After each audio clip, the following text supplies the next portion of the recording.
அஸ்ஸலாமு அலைக்கும். Welcome to my channel Femina cooking life style. நல்லா காரசாரமான நாட்டுக்கோழி குழம்பு எப்படி செய்கிறதுன்னு பார்க்கலாமா?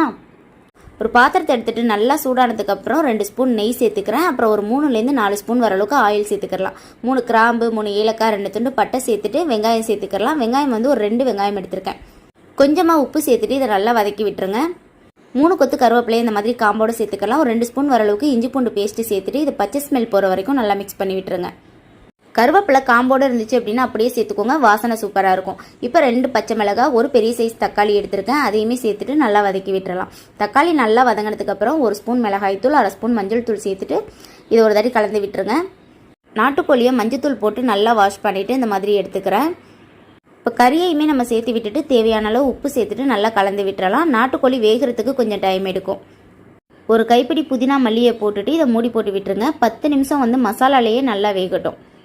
அரை மூடி தேங்காயில் ஃபஸ்ட்டு பால் தண்ணி பால்னு எடுத்து வச்சுருக்கேன். அதில் 3 ஸ்பூன் வரளவுக்கு கறி மசாலாத்தூள், 2 ஸ்பூன் வரளவுக்கு மீன் மசாலாத்தூள் எடுத்துக்கலாம். மசாலாலேயே பாதி அளவுக்கு கறியுமே நல்லா வெந்து வந்திருக்கு. இந்த டைமில் நான் ஒரு உருளைக்கிழங்கு சேர்த்துக்கிறேன். உருளைக்கிழங்கு வேணாம் அப்படின்னா நீங்கள் ஸ்கிப் பண்ணிக்கோங்க. தேங்காய் பாலில் மசாலா கலந்து வச்சுருக்கோம்ல, இப்போ இதையுமே நம்ம சேர்த்துக்கலாம். சேர்த்துட்டு இதை ஒரு 15 நிமிஷம் நல்லா வேக வச்சுக்கோங்க.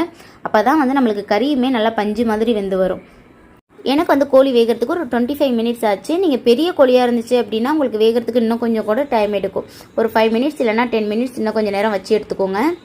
அவ்வளோதான், சூப்பரான நாட்டுக்கோழி குழம்பு ரெடி. இப்போ ஸ்டவ் ஆஃப் பண்ணிடலாம். நீங்களும் வீட்டில் இதே மாதிரி ட்ரை பண்ணி பாருங்கள். இந்த வீடியோ பிடிச்சிருந்தால் லைக் அண்ட் சப்ஸ்கிரைப் பண்ணிக்கோங்க. தேங்க்யூ ஸோ மச் ஃபார் வாட்சிங்.